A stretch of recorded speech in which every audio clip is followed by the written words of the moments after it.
नमस्कार प्यारे बच्चों, कैसे हैं आप सभी। उम्मीद करता हूं सभी स्वस्थ होंगे, ठीक होंगे और आपकी पढ़ाई भी सुचारू रूप से चल रही होगी। प्यारे बच्चों, लखनवी अंदाज जो यशपाल जी द्वारा रचित एक व्यंग निबंध के रूप में लिखा है, उसको हम लोगों ने अच्छे से पढ़ लिया, पाठ का सारे पढ़ लिया, जीवन परिचय पढ़ लिया और सब्जेक्टिव क्वेश्चंस भी हम लोगों ने हल कर लिए हैं। अब प्यारे बच्चों, जो आपका एग्जाम में पार्ट ए होगा, जो 40 नंबरों का होगा, जिसमें कैसे क्वेश्चन पूछे जाएंगे, वो MCQ होंगे, बहुविकल्पीय अर्थात मल्टीपल चॉइस क्वेश्चन होंगे। तो क्यों नहीं हम लोग लखनवी अंदाज जो महत्वपूर्ण एक चैप्टर बनता है हमारा MCQ से, तो क्यों नहीं हम लोग सभी MCQ हल कर लें। तो प्यारे बच्चों, जल्दी जल्दी से आंसर देते जाइएगा।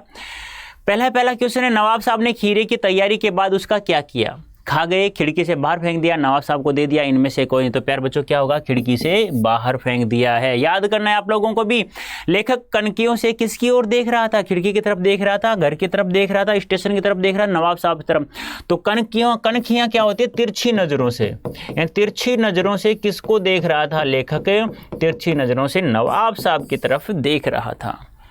ठाले बैठे कल्पना करते रहने की पुरानी आदत क्या थी। लेखक क्या, ठाला बैठा हूं यार, कहीं चलता हूं, कुछ विचार आएगा, प्राकृतिक दृश्य को देखूंगा, क्यों ना कुछ कहानी रचनाएं लिख सकूंगा। तो वह क्या, किसकी आदत थी ऐसी, लेखक की आदत थी। नेक्स्ट है प्यारे बच्चों, अकेले सफर का वक्त काटने के लिए नवाब साहब ने क्या खरीदा था। यानी कि जो नवाब साहब था, जो सफेद पोश नामक व्यक्ति था लखनवी अंदाज में, तो उसने व्यक्त काटने के लिए क्या खरीदा था, खीरे। कितने, 2 खरीदा था, यह ध्यान रखना। लेखक ने नवाब साहब से खीरा न खाने का क्या कारण बताया। लेखक ने नवाब साहब खीरा उन्हें पसंद नहीं है, खीरा पेट भरा हुआ है, इच्छा नहीं है, इनमें से कोई ने। तो क्या कहा कि मेरा इच्छा बिल्कुल भी नहीं है। नवाब साहब ने खीरे को खिड़की से बाहर क्यों फेंक दिया भाई। अमीरी दिखाने के लिए, पेट भरने के कारण, तबियत खराब होने के कारण, इनमें से कोई नहीं। तो अमीरीपन, दिखावटीपन जिसे हम कह सकते हैं, क्या देख सकते हैं, दिखावटीपन, बनावटीपन, परजीवी संस्कृति वाले, सामंती वर्ग, सामंती वर्ग को दिखाने के लिए। नवाब साहब ने खीरे की फांक का क्या किया, खिड़की से बाहर फेंक दिया, लेखक को दे दिया, खा गए, बच्चे को दे दिया। तो किसके फेंक दिया, खिड़की से नालायक ने बाहर फेंक दिया, न खाया। नवाब साहब का सहसा क्या करना लेखक को अच्छा नहीं लगा, बात करना, खीरा खाना, भाव परिवर्तन करना, जेब से चाकू नहीं। तो लेखक, नवाब साहब का सहसा क्या करना लेखक को अच्छा नहीं लगा भी, बात करना, खीरा खाना, भाव परिवर्तन करना। तो जैसे ही लेखक चढ़ा ट्रेन में, तो उसने बाहर देखा, फिर डिब्बे को झांकता रहा, तो उसका भाव परिवर्तन करना लेखक को अच्छा नहीं लगा। क्योंकि लेखक था वो, तो भाई इंसान को उस चेहरे से पहचान लेता है भी क्या है क्या नहीं है। तो वो तो लखनऊ स्टेशन पर कौन खीरे का इस्तेमाल का तरीका जानते हैं। लखनऊ स्टेशन पर कौन भाई खीरे का इस्तेमाल कैसे करते हैं, कि पिसा हुआ जीरा और नमक की पुड़िया और लाल मिर्च की पिसी हुई पुड़िया देना।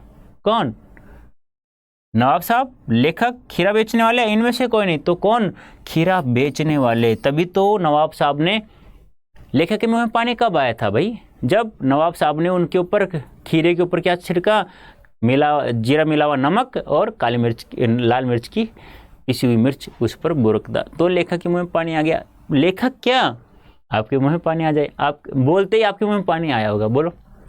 मेरे तो आ गया, मैंने नवाब साहब की तरह गिटक लिया, मेरा पेट भर गया होगा। लेकिन प्यारे बच्चों, ऐसा नहीं है, पेट नहीं भरता है, ठीक है, खाने से पेट भरता है। वार्तालाप की शुरुआत किसने की, यानी कि वार्तालाप, बातें करना शुरुआत किसने की, लेखक ने, नवाब साहब ने, दुकानदार ने, या इनमें से कोई नहीं। तो सबसे पहले किसने कहा, आदाब अर्ज, नवाब साहब ने कहा लेखक से।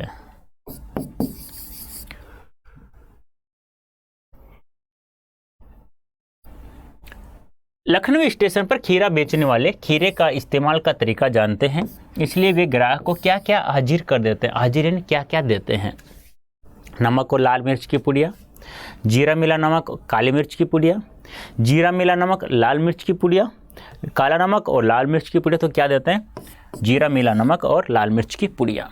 सफ़ेद पोश सज्जन ने तौलिए पर कितने ताज़ा खीरे रखे हुए थे। सफ़ेद पोश लखनवी अंदाज है ना, तो कितने, 2 ताज़ा खीरे रखे हुए थे। लेखक ट्रेन में जाने के लिए किस क्लास का टिकट लिया भाई, किस क्लास का टिकट लिया, बताइए जल्दी से। First class, second class, third class, AC class. तो किस क्लास का लिया था? सेकंड क्लास का टिकट लिया था। और सेकंड क्लास का टिकट क्या था? महंगा भी था। ये भी ध्यान रखना है। यशपाल का कौन सा उपन्यास भारत विभाजन त्रासदी का मार्मिक दस्तावेज है? तो ध्यान रखना, झूठा सच है, जो कब प्रकाशित होता है? 1960 में। कितने भागों में? 2 भागों में। पहला भाग कब प्रकाशित होता है? 1958 में। दूसरा भाग कब प्रकाशित होता है? 1960 में। पहले भाग का नाम क्या था? वतन और देश। याद रखना है प्यारे बच्चों, वतन और देश। दूसरे का क्या नाम था? देश का भविष्य। देश का भविष्य। और ये भी याद रखना है कि भारत विभाजन की त्रासदी का मार्मिक दस्तावेज कौन सा उपन्यास लिखा हुआ है? तो जिसका नाम है झूठा सच। झूठा सच उपन्यास को लेखक ने कितने भागों में प्रकाशित करवाया? तो अभी बता चुका हूँ, 2 भागों में, 1958 और 1960 में। लखनवी अंदाज व्यंग के आधार, व्यंग भी कह सकते हैं और निबंध भी कह सकते हैं, ये भी ध्यान रखना है। के आधार बताइए कि किस क्लास के टिकट का दाम अधिक लगता है? यानी मुफस्सिल जो ट्रेन थी वहाँ निकल रहे थे लेखक, तो मुफस्सिल ट्रेन में किस क्लास का टिकट महंगा था? अभी तो ध्यान रखना, सेकंड क्लास का। लेकिन फिर भी सेकंड क्लास का टिकट क्यों खरीदा लेखक ने? कि उन्होंने सोचा कि वहाँ भीड़ कम होगी, भीड़ भाड़ से बचने के लिए, और खिड़की के पास वाली सीट उसे मिल जाएगी और बाहर का प्राकृतिक दृश्य देखेगा तो उसे कोई कुछ दिखाई देगा तो नई रचना वो लिख सकेगा। तो इसलिए उन्होंने सेकंड क्लास का टिकट खरीदा। तो समझ में आया? ये थे आपके एमसीक्यू। और भी हैं। लखनवी अंदाज में जिस बालम खीरे का जिक्र किया गया वह खीरा किस शहर का बताया गया? यानी कि जो बालम खीरा बताया गया, जो 2 खीरे नवाब साहब लेकर आया था, तो वो खीरे कहाँ के बताया गया? देहरादून, हैदराबाद, लखनऊ या मुंबई? लखनऊ स्टेशन पर खीरा बेचने वाले जानते थे खीरे का इस्तेमाल कैसे करते हैं, तो लखनऊ। लखनवी अंदाज में आया नफासत शब्द का अर्थ बताना। नफासत, देखो नफासत हो गया, नजाकत हो गया, ये आए थे ना शब्द। तो नफासत क्या होता है भाई? स्वच्छता। नफासत होता है स्वच्छता, ठीक है। नजाकत शब्द का अर्थ बताना है, तो नजाकत क्या होता है? बताइए जल्दी से, नजाकत क्या होता है? नजाकत क्या होता है? कोमलता। तो नफासत तो क्या हो गया? स्वच्छता। और नजाकत क्या हो गया? कोमलता। ये आपको ध्यान रखना है। तो प्यारे बच्चों, ये थे हमारे एमसीक्यू। उम्मीद करता हूँ आपको समझ में आ गए होंगे। पीडीएफ चाहिए तो Adda24/7 ऐप डाउनलोड कर लीजिएगा प्ले स्टोर से, ठीक है। हाँ, और आपको अच्छा लगे तो देख लेना। लाइक करना सभी को अच्छा भी लगता है, तुम्हें भी लगता होगा। तुम्हें कोई पसंद करे तो कैसा लगता है भाई? अच्छा लगता है। तो प्यारे बच्चों, अभी के लिए इतना ही। धन्यवाद, थैंक यू सो मच।